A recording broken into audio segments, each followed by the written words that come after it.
علی پور چٹا حضرت علی کرم اللہ وجہہ کی ساری زندگی اپنے رب کی اطاعت میں اور نبی کریم صلی اللہ علیہ وآلہ وسلم کے فرمان کے مطابق گزری، جو کہ مسلمانوں کے لیے مشعل راہ ہے۔ ہمیں چاہیے کہ ہم ان کی سیرت پر عمل پیرا ہوں۔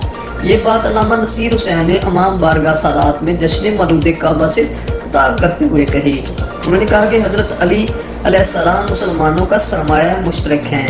جشن سے خطاب کرتے ہوئے سید مستجاب حسین زیدی نے کہا کہ مولا علی کی سب سے بڑی فضیلت یہ ہے کہ آپ کی ولادت خانہ کعبہ میں اور شہادت مسجد کوفہ میں ہوئی۔ اس فضیلت کا کوئی مقابلہ نہیں کر سکتا۔ ہمیں چاہیے کہ ان کے فرمودات پر عمل کریں۔ شہر میں مختلف مقامات پر جشن ولادت کے پروگرام منعقد کیے گئے۔